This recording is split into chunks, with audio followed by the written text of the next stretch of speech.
Good morning. आज का time शायद मेरा हो रहा है 4:10 हो रहे हैं, मॉर्निंग का समय है।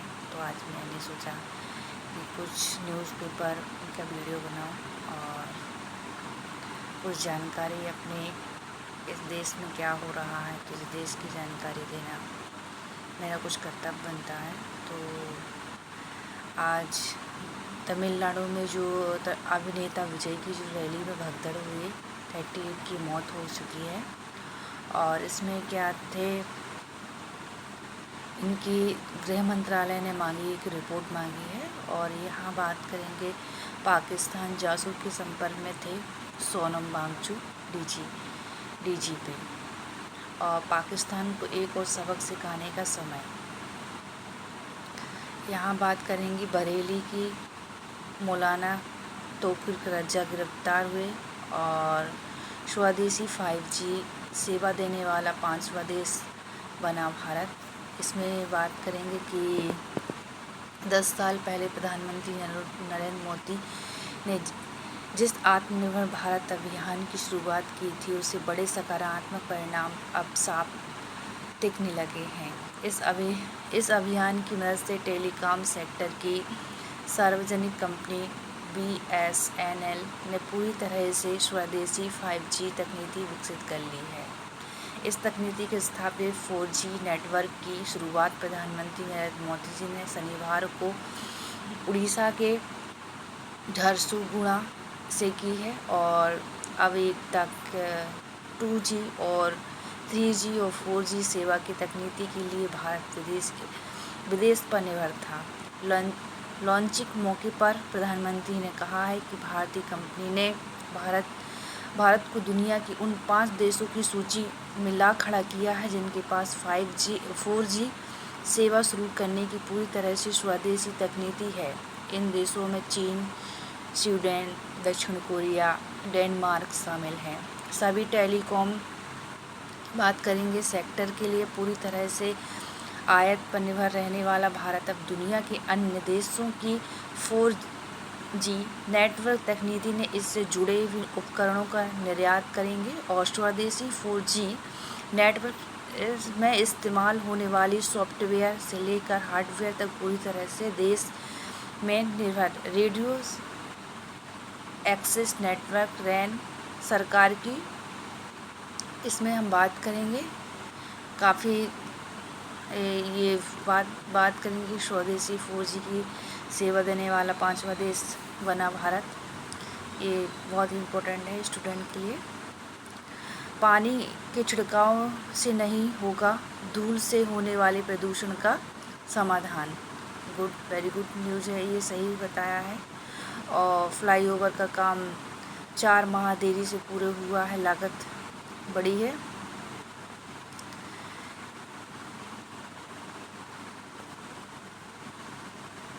यहाँ बात करेंगे हम कि पाकिस्तान का जवाब क्या है। पाकिस्तान ने क्या जवाब दिया है कि अपने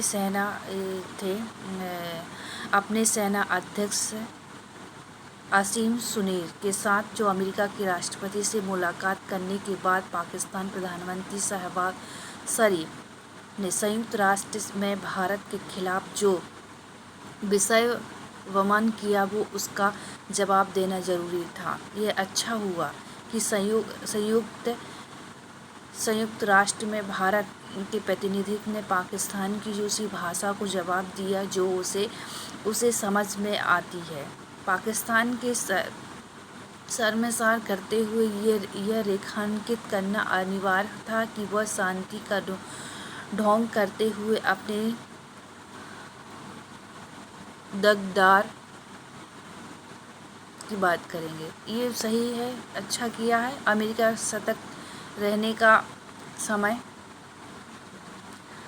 ये भारत को बाहरी ताकतों के साथ भी अंदरूनी ताकतों से भी संपर्क रहना होगा और इसमें सतर्कता परिवर्तन के लिए साथ और विपक्ष दलों के भी देना होगा। इसमें बात की गए हैं कि डोनाल्ड ट्रंप ने अमेरिका के राष्ट्रपति बनने के बाद से विश्व की राजनीति में उथल पुथल बढ़ी है।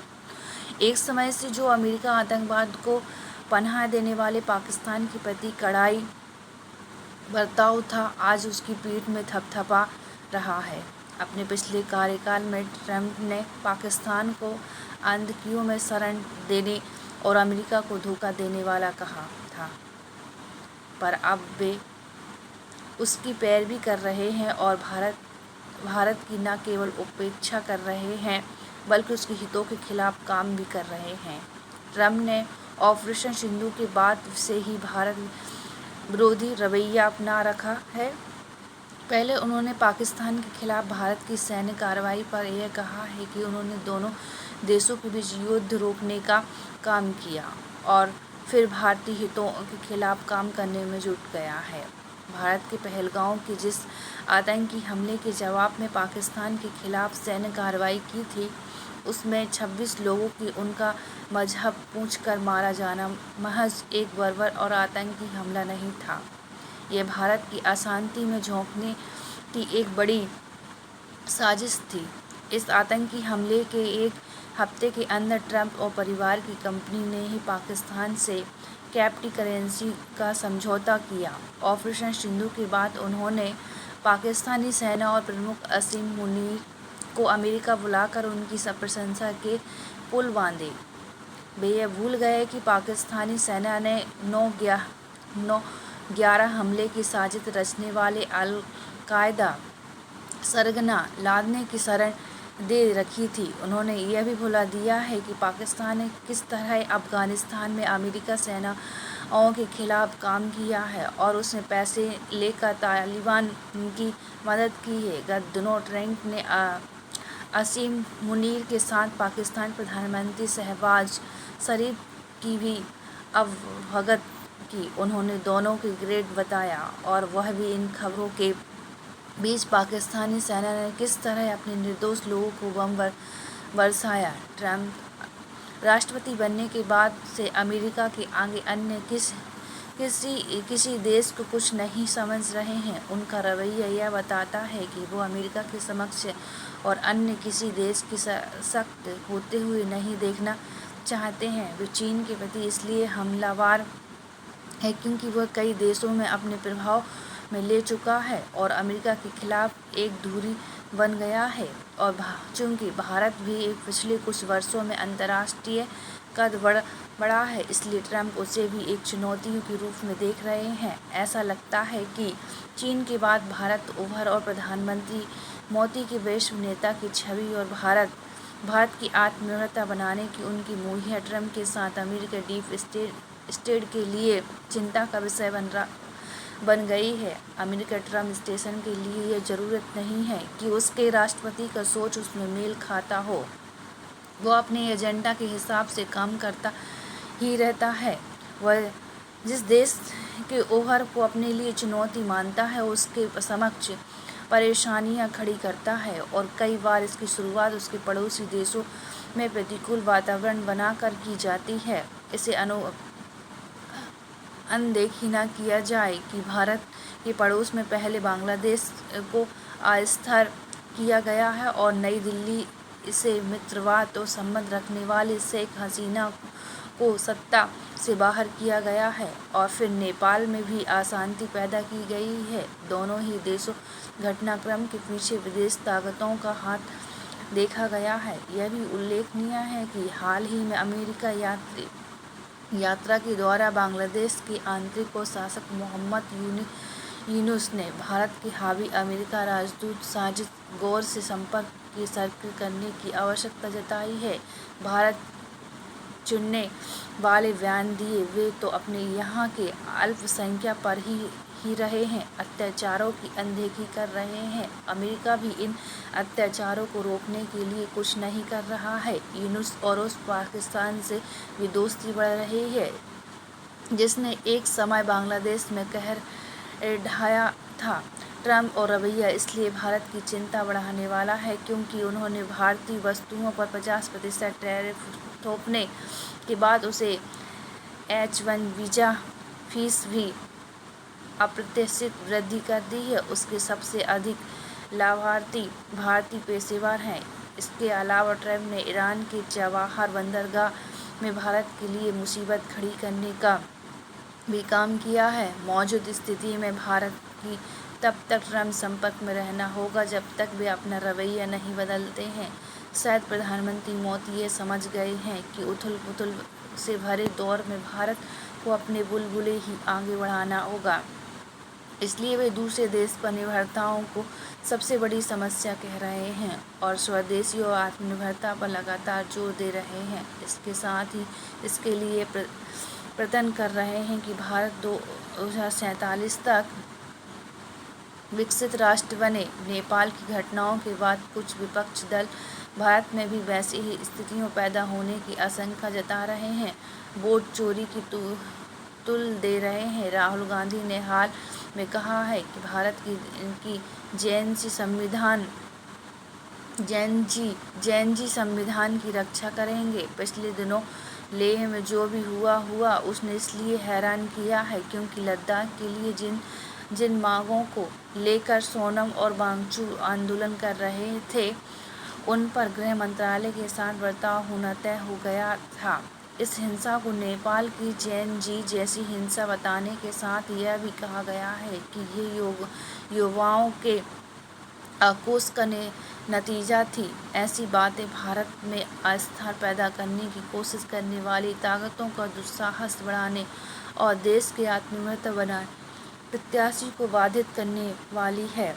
यह ध्यान रहे कि भारत आज अमेरिका समेत अंतर्राष्ट्रीय चुनौतियों का सामना इसलिए कर पा रहा है क्योंकि इधर उसकी आर्थिक सशक्त हुई है और देश की राजनीति वर्ग को तो उसकी कोशिश करनी चाहिए भारत अर्थव्यवस्था और अधिक मजबूत हो और देश वास्तव में आत्मनिर्भर बने। भारत की बाहरी ताकतों के साथ अंदरूनी ताकतों से भी सतर्क रहना होगा।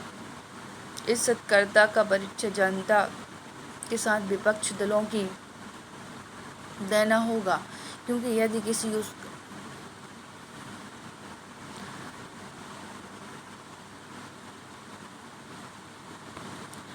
यहाँ बात करेंगे कि डिजिटल और दुनिया के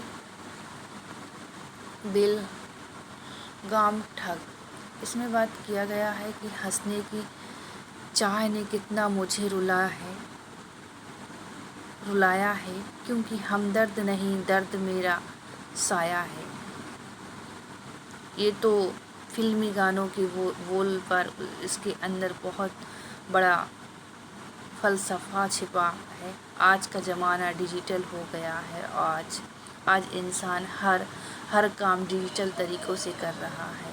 अब तो बुद्धिमत्ता भी कृत्रिम यानी आर्टिफिशियल होती जा रही है और इस आर्टिफिशियल बुद्धिमत्ता के साथ डीप फेक और डार्क वेब के प्रभाव से कई नवोन्मेषी काम हो रहे हैं। जो नहीं हुआ उसे भी हुआ बताया जा रहा है और जो हुआ है उस पर संदेह की प्रभाव चढ़ाकर दुविधा में डाल दिया जाता है। कुछ हुआ भी नहीं पहले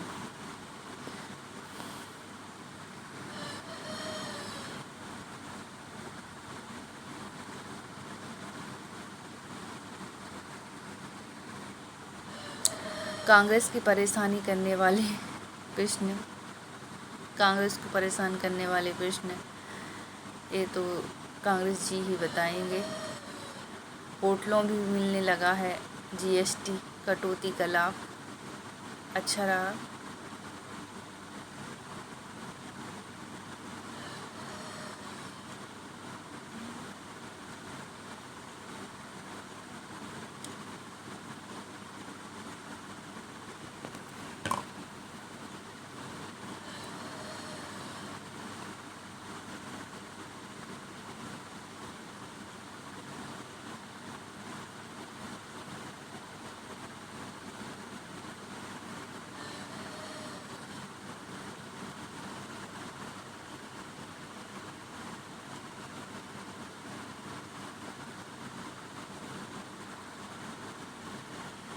दक्षिण पूर्व एशिया में हर मिनट दिल के रोगों से 8 लोगों की मौत।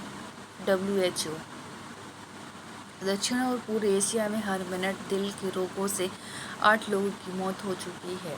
विश्व हृदय दिवस से पहले विश्व स्वास्थ्य संगठन WHO ने इस क्षेत्र में दिल के रोगों के बढ़ते खतरे को लेकर ही चिंता जताई। WHO ने कहा है कि दक्षिण पूर्व एशिया में दिल के रोग मृत्यु के प्रमुख कारण हैं। विश्व हृदय दिवस हर साल 29 सितंबर को मनाया जाता है। इसका उद्देश्य दिल की रोगों के बारे में जागरूकता बढ़ाना। WHO दक्षिण पूर्व एशिया को प्रभावित अधिकारी डॉक्टर कैथरीना वोहेम ने कहा है कि दक्षिण पूर्व एशिया के क्षेत्र में हर मिनट 8 लोगों की दिल की रोगों की CVD के कारण मौत हो जाती है। इस क्षेत्र में हाई ब्लड प्रेशर और मधुमेह से पीड़ित है। 85% लोगों की स्थिति में नियंत्रण में नहीं है। वृद्धि होती है आबादी और बढ़ते हैं शहरीकरण के साथ स्वास्थ्य और प्राणियों के पर दबाव बढ़ रहा है, जो पहले से ही संसाधनों की कमी से जूझ रहे हैं। उन्होंने अपर्याप्त वित्तीय और विनियामक उपाय नीतियों को सही तरीकों से लागू न हो पाने, स्वास्थ्य के लिए हानिकारक वस्तुओं की मार्केटिंग, पैकेजिंग और विज्ञापन प्रतिबंधों की खराब निगरानी जैसी कमियों का भी उल्लेख किया है। गर्भावस्था में सांस फूलना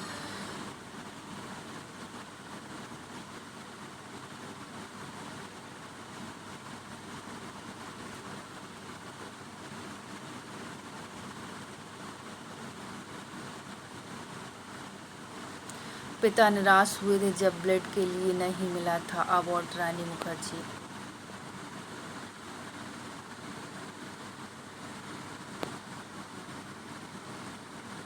चीज़ें से उम्मीद होती हैं, वह अगर नहीं मिलती हैं तो निराशा होती है। ऐसी ही निराशा अभिनेता रानी मुखर्जी ने और उनके पिता व निर्देशक निर्माता राम मुखर्जी को भी हुई थी, जब साल 2005 में फिल्म ब्लैक के लिए रानी को राष्ट्रीय फिल्म पुरस्कार नहीं मिला था, तो पिछले दिनों में मिसेस और चटर्जी और वर्ष नॉर्वे के लिए सर्वश्रेष्ठ अभिनेता का राष्ट्रीय पुरस्कार जीतने वाली रानी ने एक समारोह में कहा है कि मैंने अपना सब कुछ ब्लड फिल्म को दिया था। मैं उस वक्त 25 साल की थी। उस वक्त अवार्ड को लेकर बातें हो रही थी। जब नहीं जीती तो लगता है कि अच्छा काम करने के बाद भी कई बार चीज़ें आपके हक में नहीं होती हैं। मैंने खुद ही समझाया कि निराश मत हो, मेहनत करो, वही करती आ रही हूँ। हालांकि मेरे पिता निराश हो गए थे कि मैं नहीं जीता, लेकिन जब जो होना होता है वह होता है। अब आपने 30 साल के कैरियर में अवार्ड के लिए गई थी। जिस तरह से देश और प्रशंसकों ने मेरी इस जीत का जश्न मनाया है, उससे बेहतर और कुछ नहीं हो सकता है। जब मुझे पहली बार राष्ट्रीय पुरस्कार की खबर मिली थी तो मैं उसी रूम में थी जिसमें बाबा गुजरे थे। मैं पूजा कर रही थी। वह मेरे दिमाग में थे कि मैंने माँ से जब बताया कि अवार्ड मिल रहा है तो वह ज़ोर से रोने लगी, और वह भी उस दिन बाबा की मौजूदगी में आसपास महसूस कर रही थी। बहुत खूबसूरत पल था। लगा जैसा बाबा ने यह किया है।